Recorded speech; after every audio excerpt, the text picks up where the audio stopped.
And Richard Southern joins us again now. Richard, Donald Trump has talked openly about putting Americans back on the moon, but that's not the only mission NASA is working on. Yeah, this was very interesting, Melissa. NASA today said they have picked 4 proposals for far-flung missions that would investigate Venus, Jupiter's moon Io, and Neptune's moon Trident. 2 of the proposals involve exploring Venus. One would focus on its atmosphere, and the other would map the planet's surface. We don't know very much about Venus. We do know it's very inhospitable. It has an atmosphere 90 times thicker than Earth and a surface temperature that hits 860 degrees. Way back when, though, it's believed to look a lot like our planet, Earth. So they're interesting to get a look at that, NASA. Jupiter's moon Io, another target for a mission. It's very volcanically active. And Neptune's moon Trident, only visited once by Voyager 2 in 1989. Don't you think this stuff is exciting, Melissa, when we get more information on all those things? Yeah, very interesting stuff. And, of course, learning more about the planet. Why not? You Google Venus surface pictures. The Russians managed to land a few landers there in the 80s, and there's a few wild pictures of what it looks like. It's very fascinating.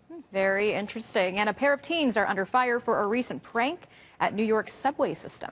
Tell me what you think of this one. So they filmed themselves. There's this prank on the New York City subways. You say the 2 teens dressed in full-body hazmat suits. They pretended to be holding a vat of the coronavirus. Oh, no. And, of course, you know what happens.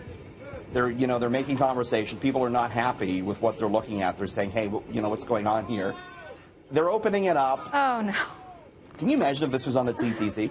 Next thing you know, what happens? It spills all over the place. The coronavirus is running down the subway car.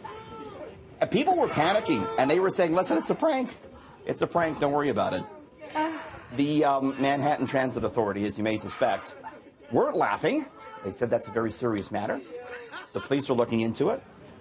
Certainly, it's too soon to be joking about the coronavirus, Melissa. No. A little too soon, a little inappropriate at this time. I don't know, not very funny, but terrifying, I'm sure, for those on board. Points for creativity, maybe? I don't know. I guess so. Maybe try again in like 10 years or something when we're over this stuff. Yes. And also, many couples will be going out for a nice dinner tonight to celebrate Valentine's Day, of course, but there's also a place for jilted singles to eat, it appears, Richard. Do you have a beef with your ex? If so, you can have a free burger coming your way. Burger King offering a free Whopper. However, you got to come in with a picture of your ex, Melissa. Oh, no.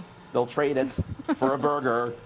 Sadly, not available in Toronto, just in a few New York cities. But it really underscores how some retailers and food companies are getting into sort of the other side of Valentine's Day. Not everyone, of course, having a great time on the supposedly most romantic night of the year, Melissa. That's if you haven't burned a photo of your ex, like I'm sure some people might have done, or right? Cut it up, you have to tape it back together again.